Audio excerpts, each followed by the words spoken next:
جہاں پر آپ کو یہ فکر لگی رہتی ہے کہ بچہ پڑھ کر ڈاکٹر بن جائے، ماسٹر بن جائے، انجینئر بن جائے، ڈاکٹر بن جائے، عہدیدار بن جائے، وہیں پر میں آپ سے عرض کرنا چاہوں گا کہ آپ کو یہ بھی فکر ہونی چاہیے کہ بچہ ایسے اعمال کرے کہ وہ جنت کا حقدار بن جائے، مصطفیٰ کا سچا غلام بن جائے، اور ہر والد کے، ہر والدہ کی دل کی آواز ہونی چاہیے، شاہ رخ بنے گا نہ سلمان بنے گا، بچہ ہمارا حافظ قرآن بنے گا،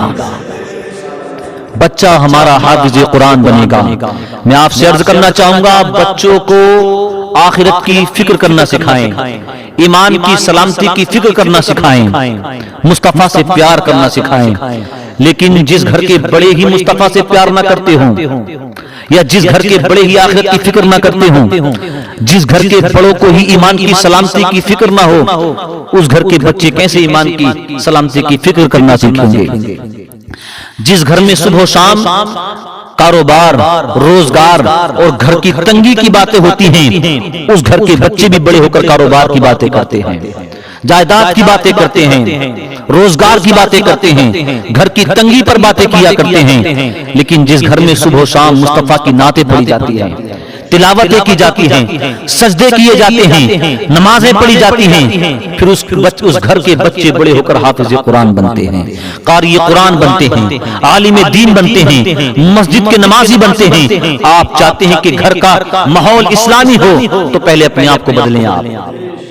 وہ والد جو سارا دن کام کرتا رہا، سارا دن کام کرتا رہا کارخانے میں، فیکٹری میں یا کھیت پر، سارا دن کام کرتا رہا، اور کام کرنے کے بعد شام کو گھر آیا تھا، اس کے پاس سونے سے پہلے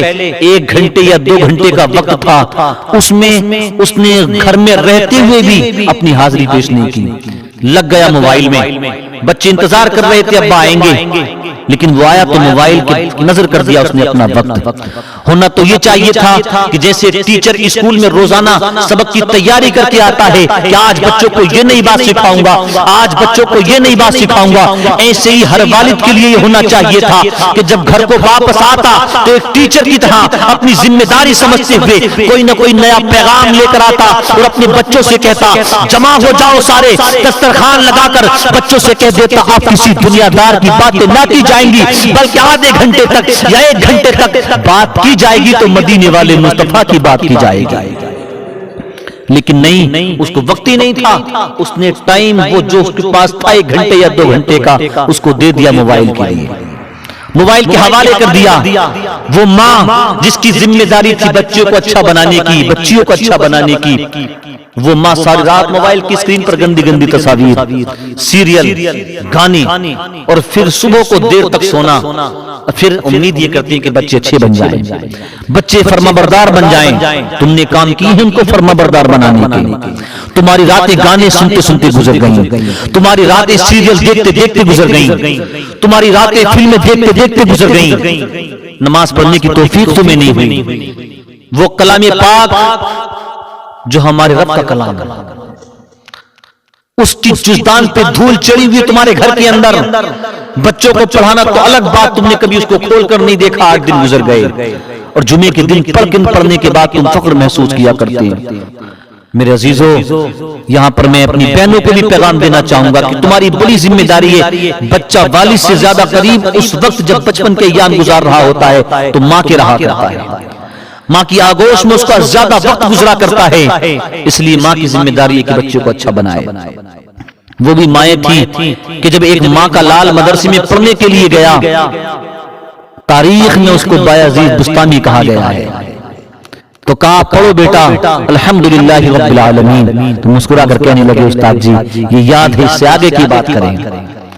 کہا دوسرا پارا پڑھو، کہا یہ بھی یاد ہے، اس سے آگے کی بات کریں۔ کہا تیسرا پارا پڑھو، کہا یہ بھی یاد ہے، اس سے آگے کی بات کریں۔ چوتھا پارا پڑھنے کے لیے کہا گیا، کہا یہ بھی یاد ہے، اس سے آگے کی بات کریں۔ 14 پاروں تک بچہ یہی کہتا رہا، اس سے آگے کی بات کریں، اس سے آگے کی بات کریں، یہ بھی یاد ہے، یہ بھی یاد ہے۔ 14 پاروں کے بعد بچے نے پڑھنا بند کیا، تو استاد نے کہا تھا بیٹے یہ 14 پارے جہاں یاد کر کے آئے ہو، بقیہ پارے بھی وہاں یاد کر لیے ہوتے۔ تو بچے نے کہا تھا ان 14 پاروں کو یاد کرنے کے لیے مجھے اساتذہ کے سامنے زانوی ادب طے نہیں کرنا پڑے، میں مدرسوں میں نہیں گیا، ان کو یاد کرنے کے لیے مجھے مدارس کی چوکھٹوں پہ جانا نہ پڑا، بلکہ یہ 14 پارے میں نے اپنی والدہ سے سن سن کے یاد کیے ہیں۔ میری والدہ ان 14 پاروں کی حافظہ تھی، وہ پڑھتی جاتی تھی، میں سنتا جاتا تھا، اپنی والدہ سے سن سن کے میں نے ان 14 پاروں کو یاد کر لیا ہے۔ میں نے ان 14 پاروں کو یاد کر لیا ہے۔ ہمارے گھروں میں کیا ہوتا ہے کہ آج مائیں بچوں کو گانا سکھاتی ہیں، ڈانس کرنا سکھاتی ہیں، گالیاں دینا سکھاتی ہیں، انہیں لڑائی جھگڑے کی باتیں سکھاتی ہیں،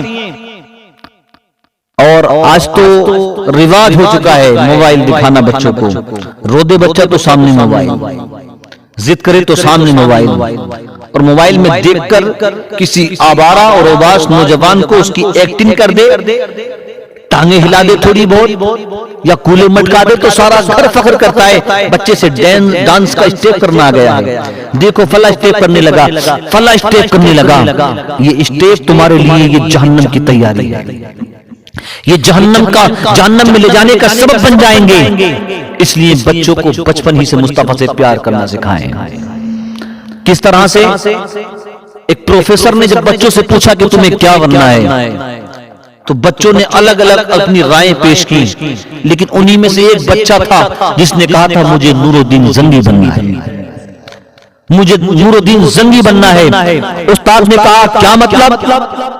تو کہا نور الدین زنگی تاریخ کا بڑا عظیم انسان ہے، ایک ایسا انسان کہ ایک رات وہ سویا ہوا تھا تو مصطفیٰ کریم صلی اللہ تعالی علیہ وسلم خواب میں تشریف لائے اور ارشاد فرمائے اٹھو اور مدینہ جاؤ، کچھ چت کبرے کتے ہیں جو